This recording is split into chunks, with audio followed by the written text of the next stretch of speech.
विनम्र धियश्चते।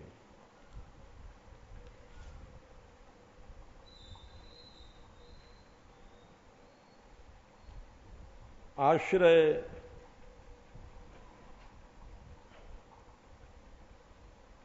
अनन्याश्रय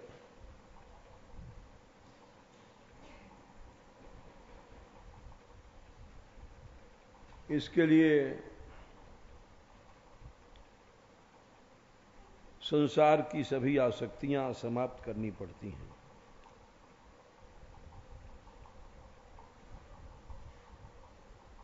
और तभी आश्रय सिद्ध होता है,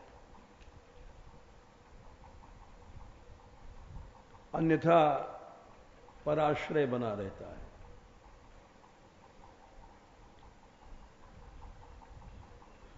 संसार में जितने भी प्रकार की आसक्तियां हैं वो सब बंधन हैं, सब ईश्वर से विमुख करने वाली हैं। इसीलिए सब जगह भगवान ने विहाय कामान यह सर्वान पुमाई शरत निष्प्रिय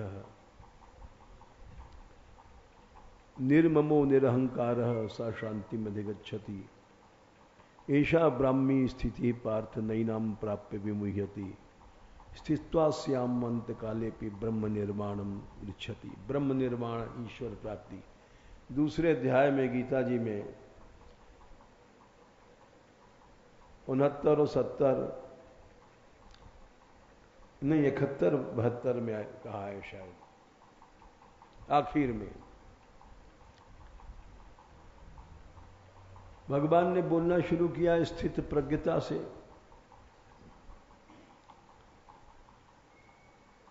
ABCD से शुरू करके और टॉप तक ले गए। दूसरे अध्याय में भगवान ने प्रारंभ से शुरू किया है, जहां मोह ग्रसित और मोह ऐसा कि उसने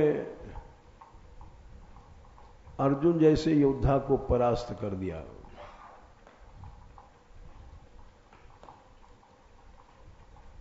ऐसा मोह का प्रचंड प्रभाव महाभारत में कहीं भी दिखाई नहीं पड़ा।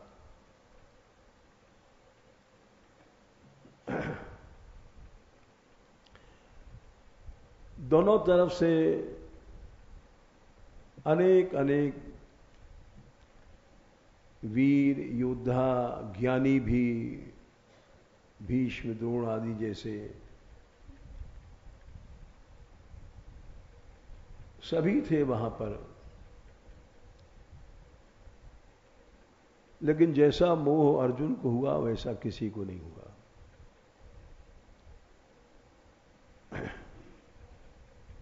ऐसा आचार्य लोग कहते हैं कि ये मोह भगवान ने ही पैदा किया था।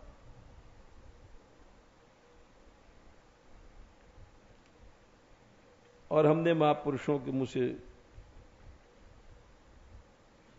सुना भी है कि जिस समय अर्जुन ने कहा था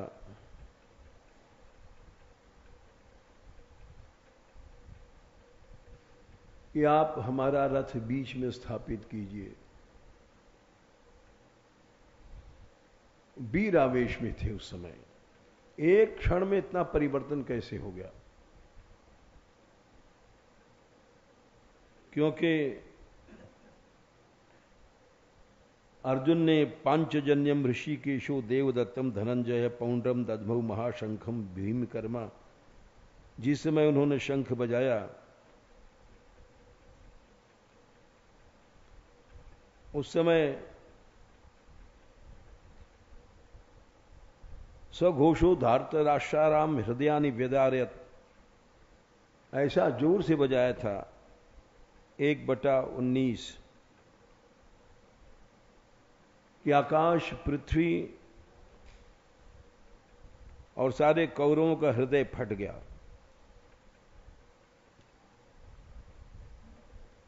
जबकि शंख उन्होंने भी बजाया था प्रारंभ में, सबसे पहले आरंभ यही किया था कुरुवृद्ध पितामह ने। 1/12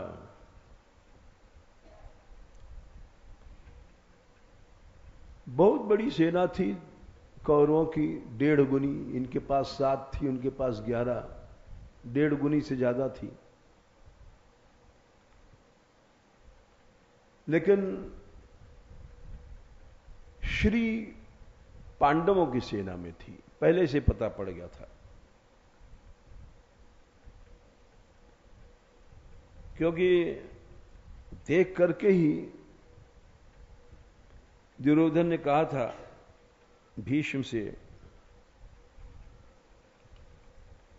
और आचार्य से सबसे पहले जाकर के बोला था, हे आचार्य, यद्यप हमारी सेना में दादाजी हैं जिनको कोई भी परशुराम भगवान भी नहीं जीत पाए थे,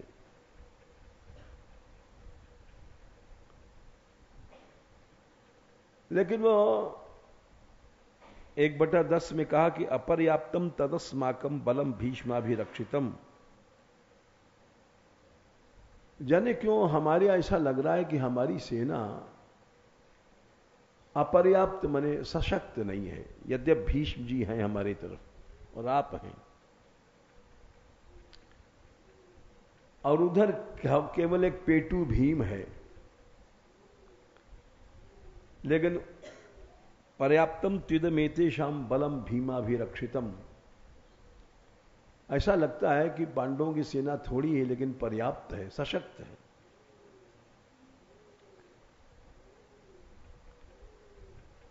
जब ये बात सुना तो भीष्म जी समझ गए कि इसका मनोबल गिर रहा है, और जिसका मनोबल गिर जाता है वो फिर क्या लड़ेगा। उसने ये कहा कि सारे सेना वाले तुम भीष्म की रक्षा करो, तो भीष्म मर नहीं सकते, अमर हैं, इच्छा मृत्यु है, और जब तक ये रहेंगे संसार में सारे देवता इंद्र आदि भी मिल जाएंगे तो हम लोग नहीं हार सकते। ये बात वो जानता था, इसीलिए उसने कहा कि अयनेषु च सर्वेषु यथा भागम अवस्थिता भीष्म विवाभिरक्षन्तु भवन्तः सर्वेव ही। तुम सब मिलके भीष्म की रक्षा करो। भीष्म के रहते तो, जब परशुराम भगवान थे, ईश्वर थे, ईश्वर भी हमको नहीं हिला सकता।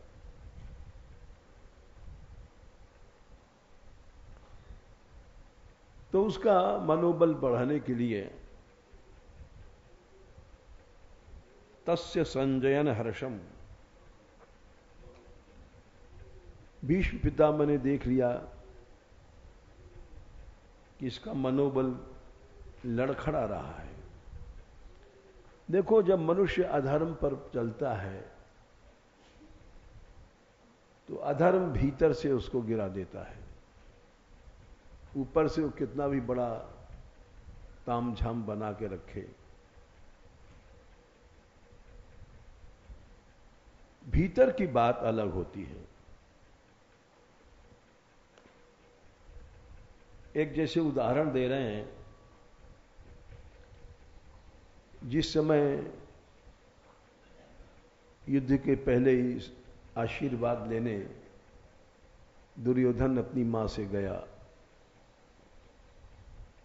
वो चूंकि गांधारी सती थी और सतीपन का चमत्कार उसने आखिर में दिखाया था। आंख खोल के देख दिया था तो दुर्योधन का शरीर यहां तक वज्र हो गया था, उसको काल भी नहीं मार सकता था, सिर्फ जांग के नीचे कच्चा था। वो भगवान की इच्छा से उन्होंने एक ऐसी चाल खेली थी। तो इसलिए वो आशीर्वाद लेने गया। युधिष्ठिर भी गए थे, क्योंकि बड़ों का आशीर्वाद लेके ही चलना चाहिए। ये बहुत बड़ी बात है। जो लोग रोज भक्तों को प्रणाम करते हैं, वो सैकड़ों सब साल की तपस्या का फल उनको मिल जाता है। ऐसी आदत जिसके अंदर है, वो इस फायदे को कोई समझ नहीं सकता। और ये सबके अंदर प्रवृत्ति आनी चाहिए। छोटा से छोटा बालक है, उसको भी भगवत स्मरण करो। यही बात तो थी युधिष्ठिर में। युधिष्ठिर पहुंचे गांधारी के पास आशीर्वाद लेने, जबकि जानते हैं कि उन्हीं के लड़के से लड़ाई है और हमको विजय का आशीर्वाद नहीं दे सकती। पुत्र मोह तो है ही है, लेकिन वो धर्मराज थे। हमारा कर्तव्य है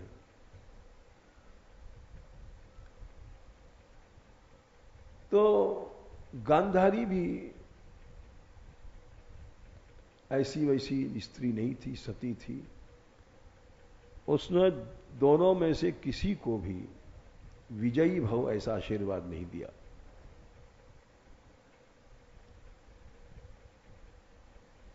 कुछ कहना जरूरी है। तो जब दुर्योधन पहुंचा तो बोले, माता आशीर्वाद दे, विजय का आशीर्वाद दो। अब सेनाएं सब पहुंच चुकी हैं। तो गांधारी ने कहा, यतो धर्मस्ततो जय, ये उन्होंने शब्द कहा था। क्योंकि अगर आशीर्वाद दे देती हैं तो उनका सतीपन भी कलंकित होगा।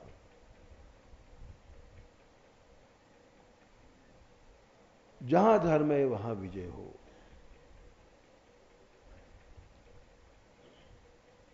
युधिष्ठिर पहुंचे तो युधिष्ठिर ने प्रणाम किया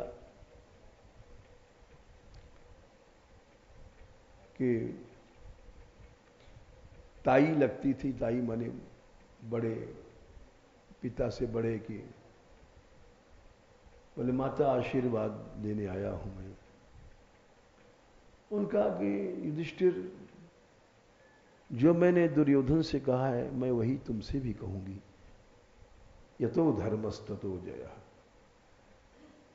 तुम दोनों ही हमारे पुत्र हो। जो भगवान करेगा। तो एक तरह से सती का वचन खाली न जाए, सती ये ध्यान रखती है, ऐसे समझ बूझ के बोलती है सती। सती धर्म खेल नहीं है। वो तो अपने पुरुष के अलावा किसी से बात भी नहीं करती है, जानती बात करने में धर्म नष्ट हो जाएगा। देखने में नष्ट हो जाएगा, इसलिए तो आंखों में पट्टी थी।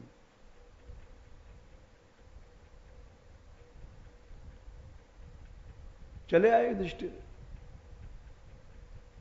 दुर्योधन जानता था कि हम अधर्म पर चल रहे हैं, क्योंकि श्री कृष्ण जब गए हैं दूत बन करके, तो उसने स्वयं कहा है,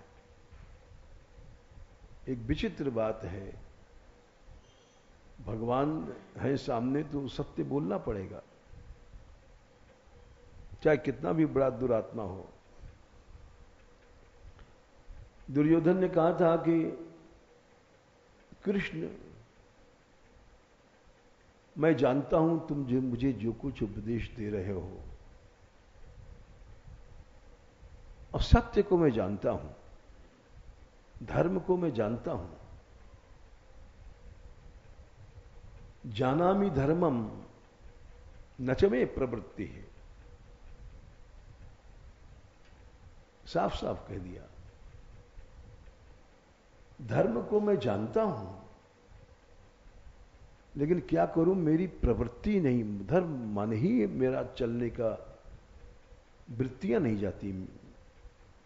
और जानामि अधर्मम न च मे निवृत्ति है, मैं ये भी जानता हूं कि अधर्म क्या है, लेकिन उससे मन हटता नहीं है।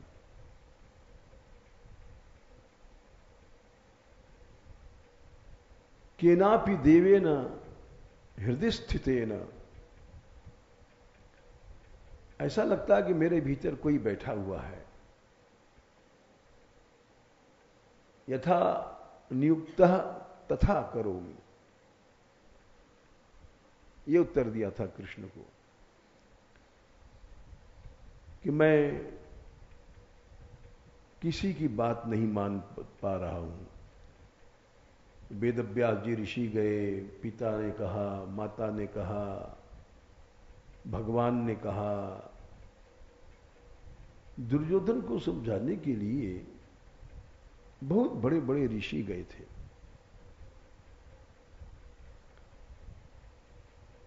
एक ऋषि ने तो शाप दे दिया था, तेरी जांग टूटेगी, गुस्से में, किसी की बात नहीं मानता था।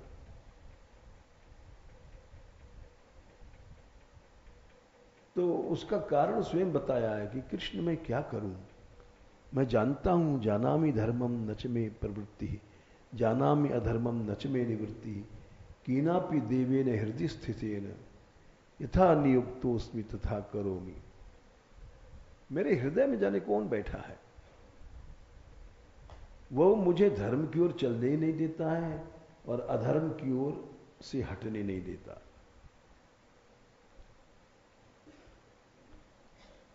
ये कौन है वो? उसको दैव कहते हैं। ये दैव कौन? भगवान है? बोले भगवान नहीं है। देखो, किसी कर्म को करने में 5 कारण होते हैं। 18वें अध्याय में भगवान ने बताया है, 13वें 14वें श्लोक में, पंचैतानि महाबाहो कारणानि निबोध में सांख्ये कृतांते प्रोक्तानि। अर्जुन ने 5 चीजें मिल करके कोई कर्म तब बनता है। तानि निबोध में एक तो क्या है? अधिष्ठानम, पहला। दूसरा कर्ता, तीसरा करण, चौथा अनेक चेष्टाएं, और 5वां दैव। जैसे ये मूठ, हम 5 उंगलियां मिल करके एक हो गई तो मुट्ठ बन गया। एक उंगली बाहर है तो नहीं बनेगा। वैसे किसी कर्म में 5 चीजें होती हैं, अधिष्ठानम तथा कर्ता करणम च पृथक विधम विविधाश्च पृथक चेष्टा दैवम चैवात्र पंचमम। अधिष्ठान क्या है? शरीर। शरीर माने तीनों शरीर, स्थूल सूक्ष्म कारण। कर्ता, करने वाला। जीव अहम विशिष्ट चैतन्य। कारण माने इंद्रियां। इंद्रियां भगवान ने इसीलिए दी हैं, इंद्रियों के बिना काम नहीं होगा।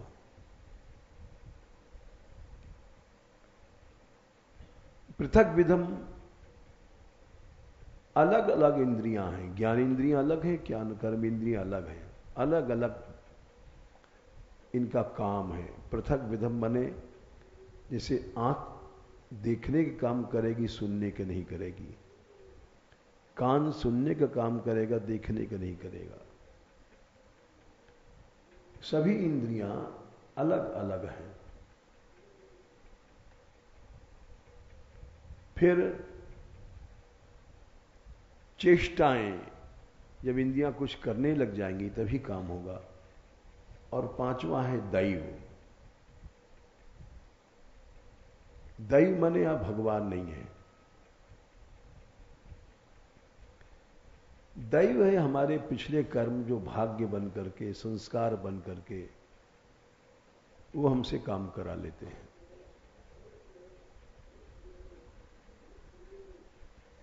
जैसे कोई आदमी तमाकू खाता है, तमाकू नहीं छोड़ पाता, 1000 कह तो नहीं छोड़ पाएगा, क्योंकि तमाकू उसका दैव बन गया है। शराबी शराब नहीं छोड़ पाता, संस्कार इतने प्रबल बन गए हैं कि उसको बांध करके काम करा लेंगे।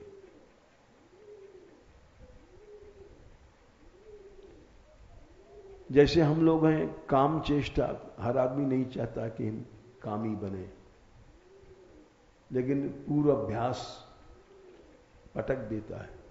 क्रोध नहीं करना चाहिए, लेकिन आ जाता है गुस्सा। ये जो दैव है पिछले कर्म में बांधे रहते हैं। भगवान ने कहा कि इससे कोई आदमी बच नहीं सकता। इसी को प्रकृति भी कहते हैं। भाग्य में अनेक शब्द हैं। कोई बड़ा ऊंचा पंडित है, लेकिन गुस्सा आ गया, लड़ गया, क्योंकि प्रकृति को नहीं जीत पाया। बड़ा ऊंचा पंडित है, गिर गया काम चेष्टा में, प्रकृति को नहीं जीत पाया। ये दैव है। भगवान ने तीसरे अध्याय में 33वें श्लोक में कहा है कि पढ़ने लिखने से और वैराग से भी कुछ नहीं होगा। साधु बन गए फिर भी पैसा इकट्ठा करते घूम रहे हैं, भोग चेष्टाओं में घूम रहे हैं। क्यों? सदृशम चेष्टते स्वस्या प्रकृतिर ज्ञानवान। ज्ञानवान माने खूब ज्ञान है, पढ़ा लिखा है, लेकिन अपनी प्रकृति के अनुसार उसको काम करना पड़ेगा। प्रकृति बलवती है। सदृशम चेष्टते स्वस्या प्रकृतिर ज्ञानवान अपि प्रकृतिम यान्ति भूतानि निग्रह किम करिष्यति। भगवान कहते हैं कि निग्रह संयम क्या तुम करोगे? प्रकृति बलवती है, चाहे जैसा काम करा लेगी तुमसे। इसी बात को देखो, भगवान ने कहा कि तुझको लड़ना पड़ेगा। 18/60 18वें अध्याय में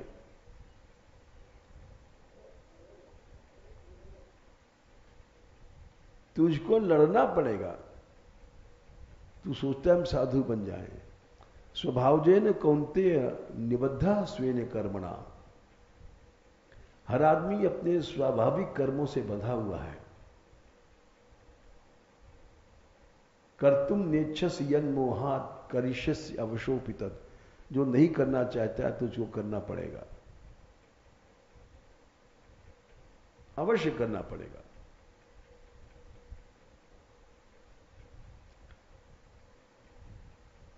तो क्या फिर साधन वाधन बेकार है? नहीं, बेकार नहीं है। जब प्रकृति बदलती है,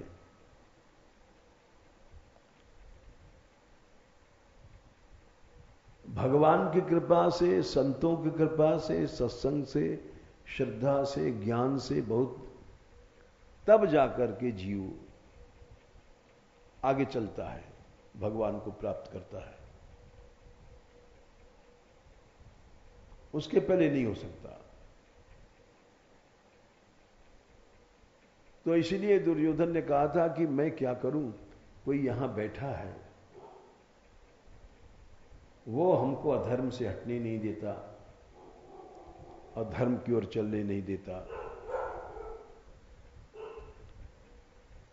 तो भीतर का जो अधर्म है वो खोखला कर देता है,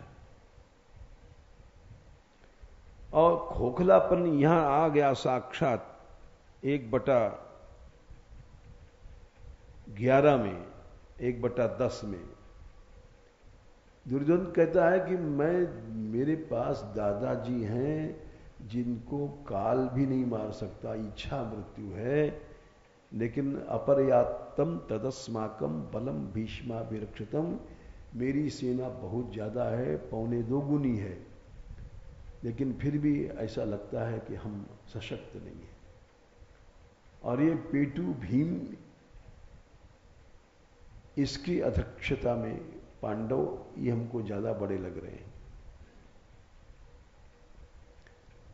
तुम लोग भीष्म की रक्षा करो। तो दादाजी समझ गए कि ये इसका मनोबल गिर गया,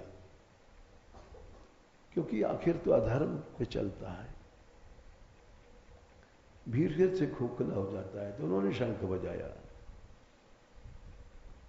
तस्य संजयन हर्षम पुरवृद्धा पितामह, 1/12। सिंहनादम विनद्योच्चई शंखम दधमम, उस शंख को बजाया उन्होंने और गर्जना किया, सिंहनाद किया।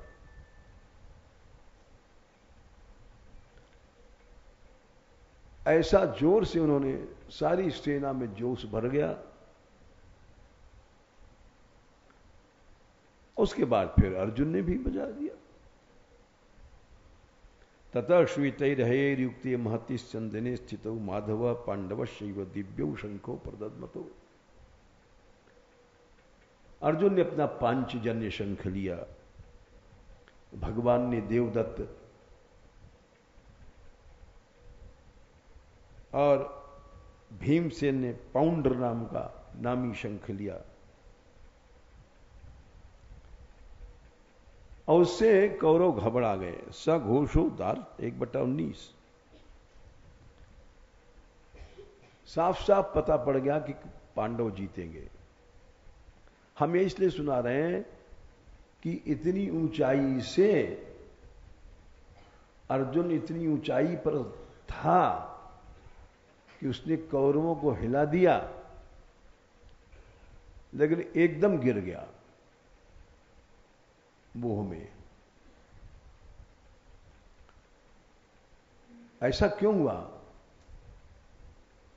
तो हम यहां तो नहीं लिखा है गीता जी में, लेकिन हमने आचार्यों के मुंह से सुना है, ये भगवान ने किया था इसको मोह पैदा। बोले कब किया है? बोले देख लो, जब देखा अर्जुन ने 1/20, अथ व्यवस्थान दृष्टवा धार्तराष्ट्रान कपिध्वज। कपिध्वज अर्जुन का नाम है। इनके रथ पर कपि हनुमान जी बैठते थे। जब सबने शस्त्र अपने तान लिए, यहां तक सबने अपने अपने शस्त्र उठा लिए। पांडव, अर्जुन ने भी धनुष उठा लिया, गांडीव। विशाल धनुष। अब इससे पता पड़ता है कि कितना वीर भाव है। और ऋषिकेशम तदा वाक्यम इदा, वो भगवान कृष्ण से बोले, हे जनार्दन, बीचों बीच में मेरा रथ खड़ा कर दो, बीचों बीच में। 21वां 1/21 रथम स्थापय, ये वीरवाणी है। यावदेतान निरीक्षे, मैं एक देख तो लूं कौन कौन कहां कहां है। दुष्ट दुर्बुद्धि दुर्योधन का प्रिय करने आए हैं। यहां पर वीर भाव है, दुर्बुद्धि कहा है। इस समय दुर्योधन को दुर्बुद्धि है, नीच है। संजय बोले कि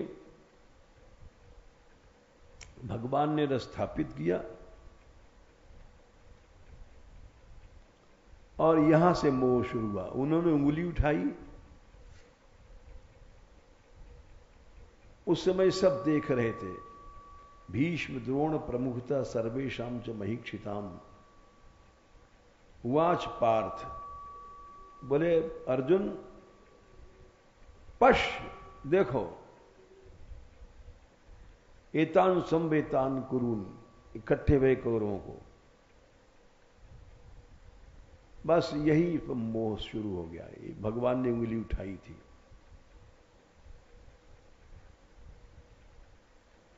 देखा सबसे पहले आचार्य को,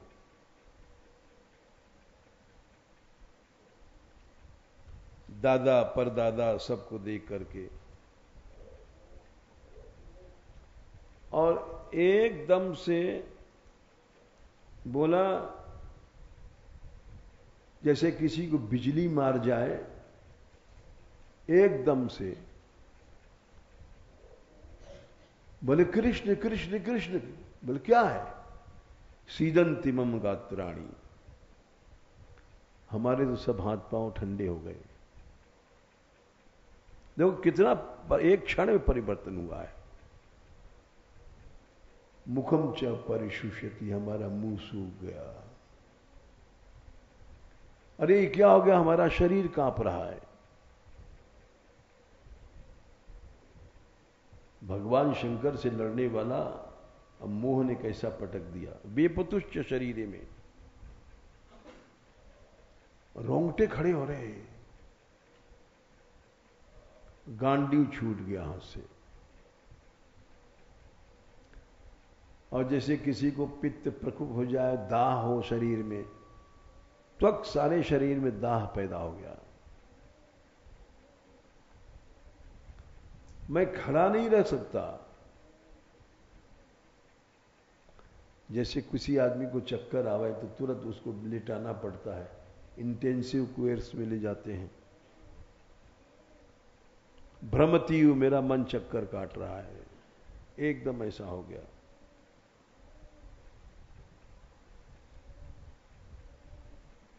बहुत कहा उन्होंने, सारा अध्याय इसी से है। तो भगवान ने सबसे नीचे की स्थिति से उठाया है। ऐसी मोहंधता सब जगह न देखी जाती है न सुनी जाती है।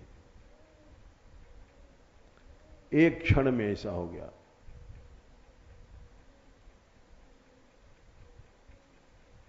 और फिर वहां से उठा करके ले गए। आखिर में हम जो बता रहे थे, ब्राह्मी स्थिति, दूसरे अध्याय में 71।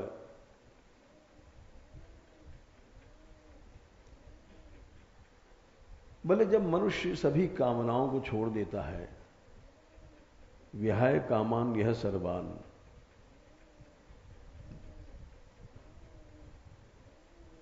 निष्प्रिय हो जाता है,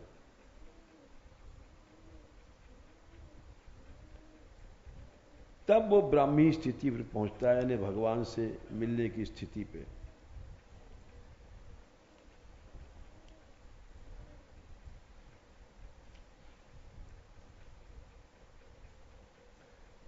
उमांश चरत निस्पृह माने की कामना तो छूट गई, संसारी कामनाएं, स्त्री पुत्र। स्पृहा क्या है? बोले भूखे हैं, रोटी चाहिए, ये जरूरी है। प्यासे हैं, पानी चाहिए, ये जरूरी है। बोले जब स्पृहा भी चली जाती है, निर्मम माने आसक्ति, ममता माने आसक्ति, ये मेरा है बेटा, मेरी बेटी है, मेरा भाई है, मेरा लड़का, मेरी लड़की, ये ममता ही आसक्ति कराती है। किसी चीज को तुमने अपना मान लिया, आसक्ति हो जाएगी। किसी चीज को अपना नहीं मानोगे, आसक्ति नहीं होगी। निर्मम माने कि संसार में उसकी कहीं आसक्ति नहीं रही। मेरा, मम माने मेरा। जब मेरापन चला गया, न कोई बेटा रहा, न बेटी रही, न स्त्री रही, न पति रही, न पुत्र रहा, उसको निर्मम कहते हैं। जब तक मनुष्य निर्मम नहीं होता है, ब्राह्मी स्थिति तक नहीं पहुंच सकता।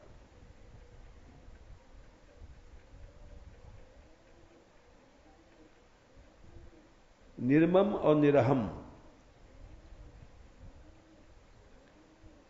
अहम चला गया तो न क्रोध आएगा, न काम आएगा, न कुछ आएगा। सदा के लिए शांत हो गया, ऐसा ब्राह्मी स्थिति, ये ब्राह्मी स्थिति है।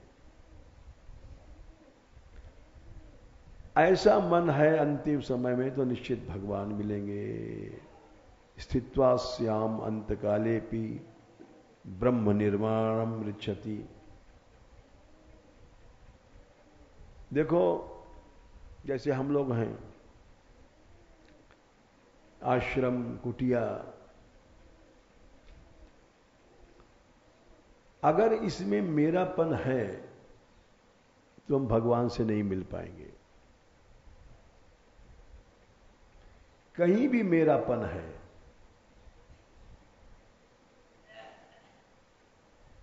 जैसे एक उदाहरण देते हैं,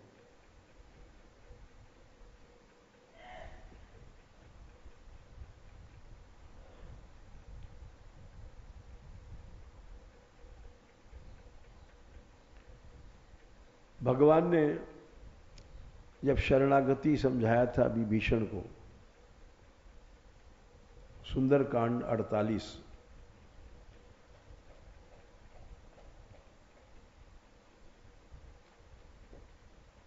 तो उन्होंने कहा था कि सबके ममता ताग बटोरी।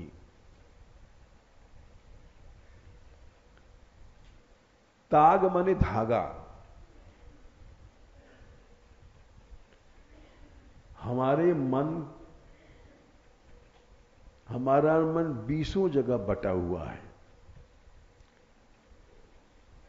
डोर डोर, टुकड़े टुकड़े। कहां कहां बटा है?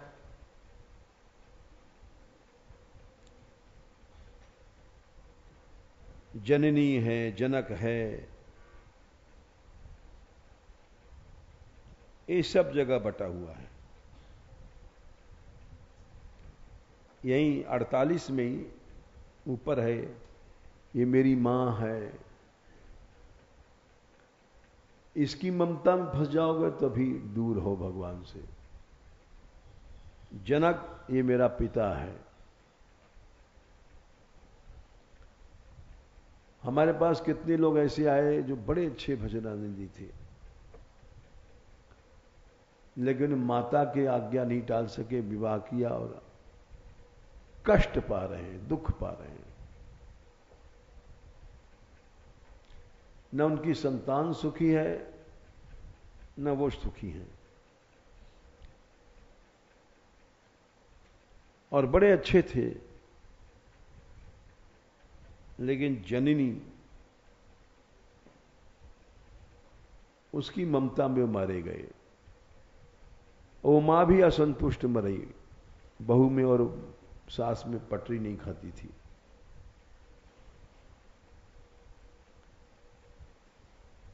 और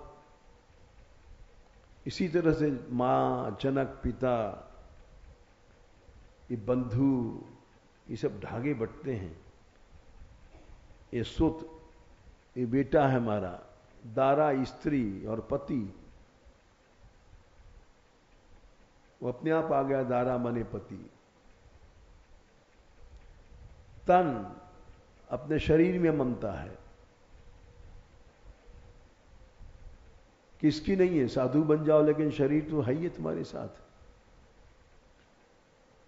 इस शरीर में भी ममता है, तब तक भगवान की भक्ति नहीं है। धन, पैसा, धेला, इसमें ममता है तो भगवान से प्रेम नहीं हो सकता। सुहृद, तमाम मित्र मंडल और रिश्तेदार वगैरह, परिवार, इस सब जगह मन बटा हुआ है। सबके ममता ताग बटोरी, सभी जगह से आसक्तियों को इकट्ठा करो। आसक्ति इकट्ठा करने का मतलब नहीं कि धक्का दे के निकाल दो, नहीं। संसार के सब कर्म करते हुए उसमें आसक्ति नहीं रखना है, मेरापन नहीं रखना है। अगर मेरापन रखोगे तो भगवान से दूर हो जाओगे।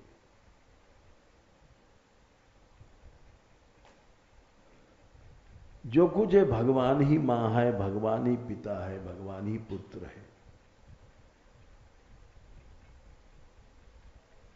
सबके ममता ताग बटोरी।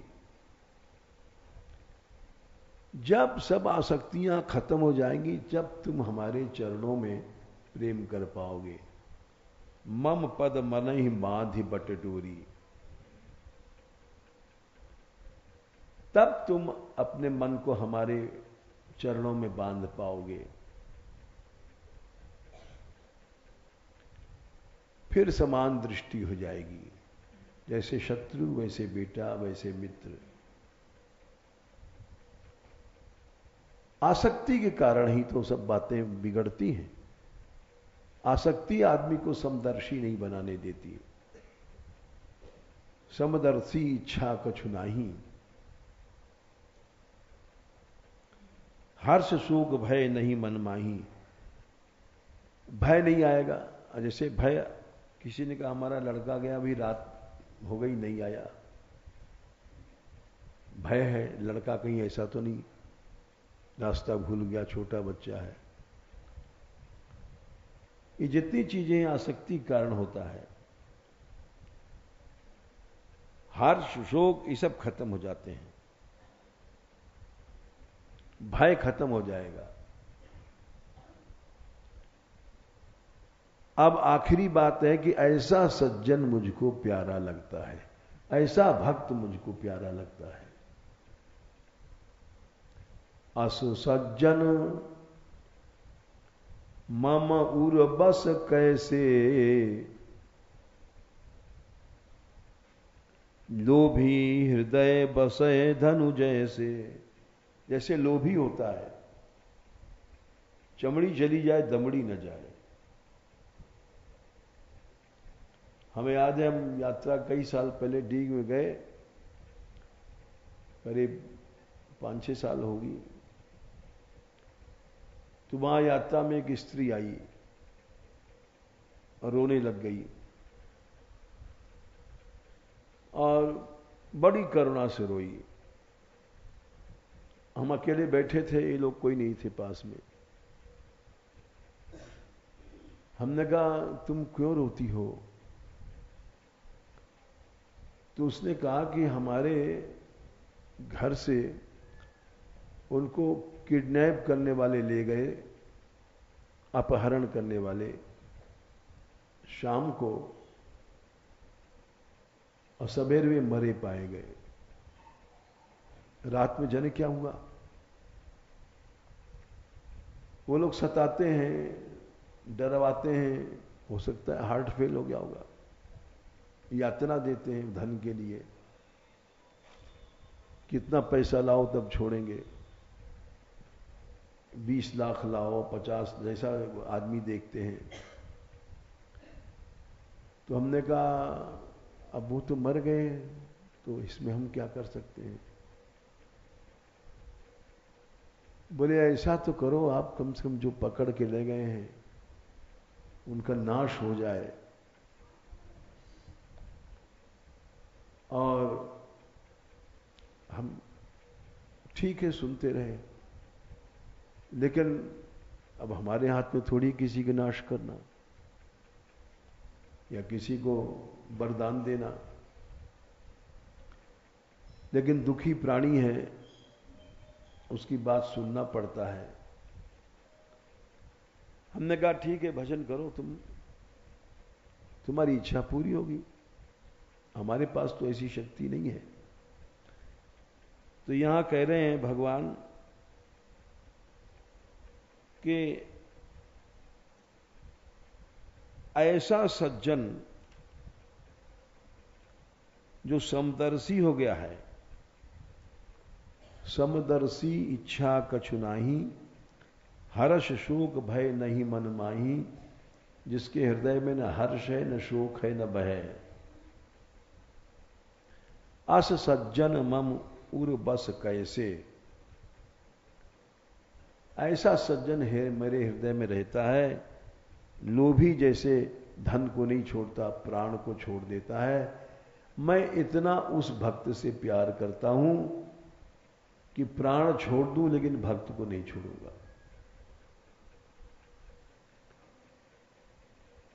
इतना प्यारा आदमी भगवान को बन जाता है। सब आसक्तियों को छोड़ने के बाद हम भगवान को नहीं ठग सकते। मन में आसक्तियों की चोरी है,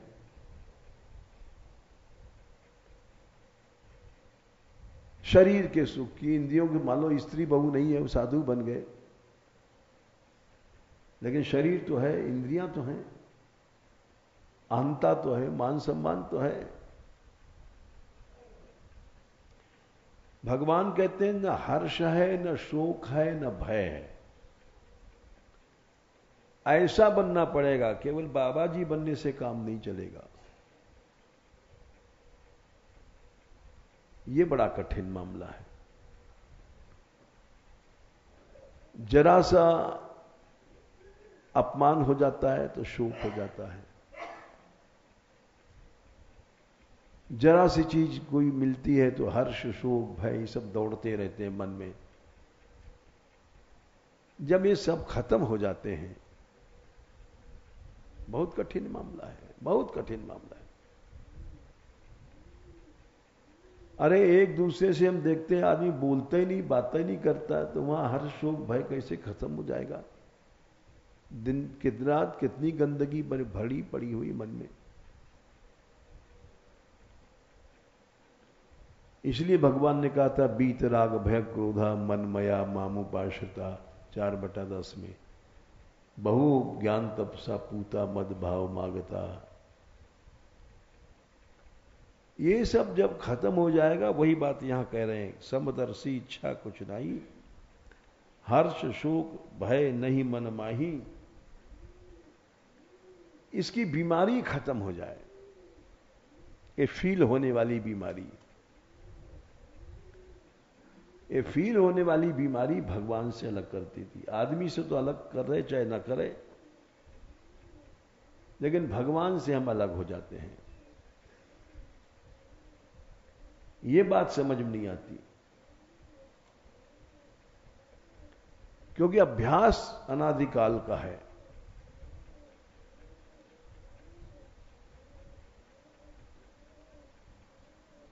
भगवान से प्रिय बनने के लिए, भगवान का अनन्य शरणागत होने के लिए ये सब चीजें छोड़ना जरूरी है। फिर विभीषण से कहते हैं कि तुम छोड़ के आए हो सब, स्त्री छोड़ के, पुत्र छोड़ करके, लेके नहीं आए थे, लेके जा सकते थे, आकाश मार्ग से गए थे।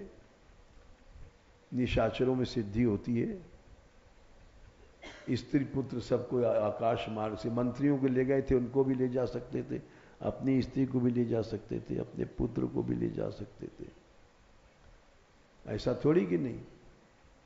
लेकिन राम जी क्यों कह रहे हैं कि सच में विभीषण ने सब कुछ छोड़ करके, तुम सारिखे संत प्रिय मोरे,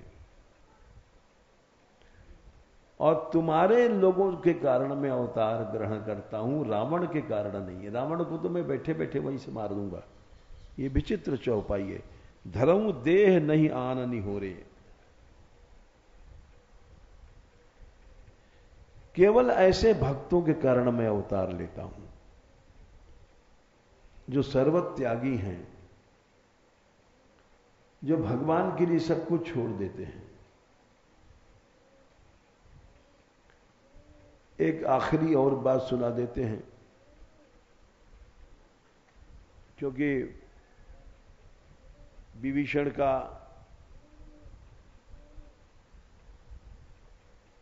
त्याग, विभीषण का त्याग की जो बात चली है, भगवान ने कहा है कि तुम्हारे जैसे संत हमको प्रिय हैं, तो वह गुण विभीषण में था। ये बात हम लोग समझ सकें, हम इसलिए ये बात को सुना रहे हैं। ये गुण विभीषण में था। भगवान कह रहे हैं तुम सारिखे, तुम्हारे जैसा संत मुझे प्यारा है, और ऐसे त्यागियों के कारण मैं अवतार लेता हूं। तो इसका प्रमाण है कि जब लंका कांड में युद्ध हो रहा था,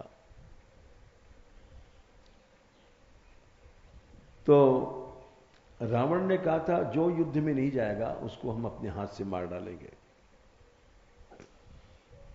लंका का कोई भी नागरिक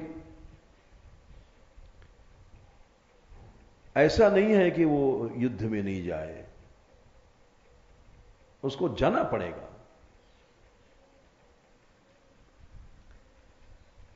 और जो युद्ध से नहीं जाएगा उसको रावण ने कहा मैं अपने हाथ से उसका वध कर दूंगा,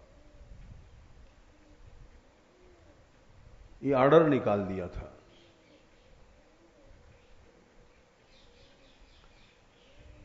तो सबको जाना था। विभीषण, राम ने क्यों कहा तुम सारिखे संत? भगवान राम झूठ तो बोलेंगे नहीं। ये गुण विभीषण में था, इसीलिए भगवान ने कहा तुम सारिखे संत, तुम जैसे संत ही मुझको प्रिय लगते हैं। तो जब वो राम के पास गए थे, आकाश मार्ग से गए थे और कुछ मंत्रियों के ले गए थे, स्त्री पुत्र छोड़ गए थे।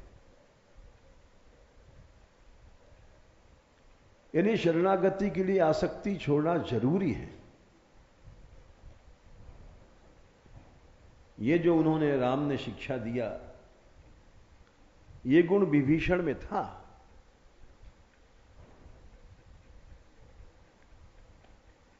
एक दूसरा प्रमाण इसका यह है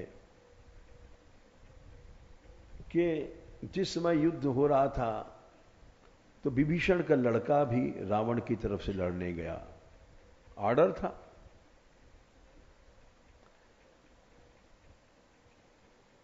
और नहीं जाएगा तो रावण मार देगा। रावण के हाथ से मरने से अच्छा है, भक्त था वो, कि राम के हाथ से मरे। तो गया लेकिन रथ पर राम राम राम राम चारों तरफ भगवान का नाम लिख रखा था।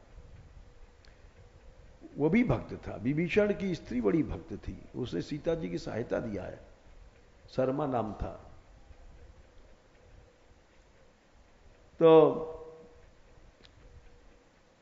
अब जब राम ने देखा रथ राम राम राम राम लिखा हुआ, तो विभीषण पास खड़े थे, बोले विभीषण ये कौन है, मेरा हाथ नहीं उठ रहा है इस पे, ये तो मालूम पड़ता है कोई भक्त है। तो विभीषण बोले कि ये सब आसुरी माया है, इसके चक्कर में आप मत आइए, मारिए।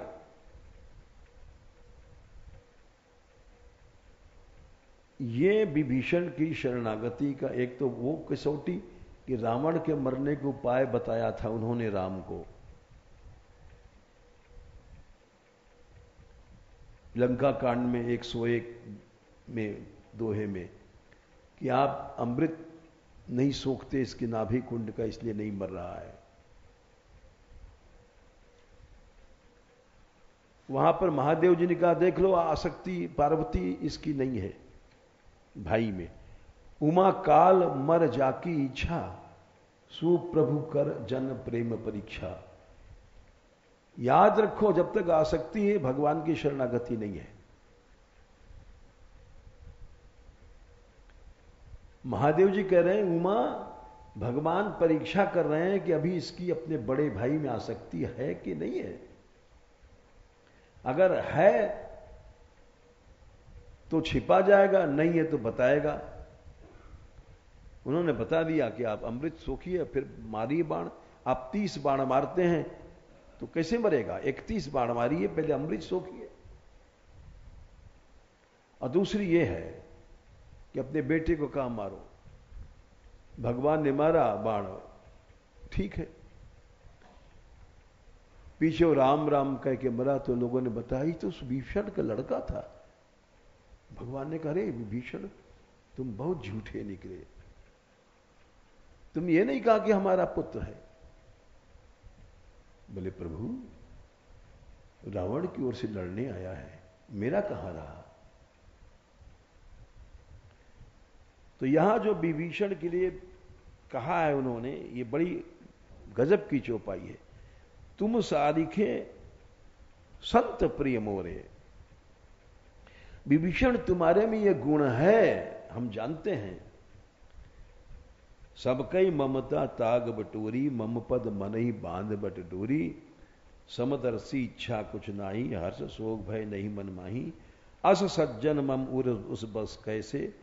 ऐसा अगर त्यागी है जिसने त्याग वास्तव में किया भगवान के लिए आसक्तियों को, तो भगवान कहते हैं जैसे लोभी अपना शरीर प्राण छोड़ देगा पैसा नहीं छोड़ेगा, वैसे मैं उस भक्त को नहीं छोड़ूंगा चाहे प्राण छोड़ दूं। भगवान भी इतना प्यार करके दिखाते हैं, लेकिन आसक्ति छूटती नहीं हम जैसे लोगों की।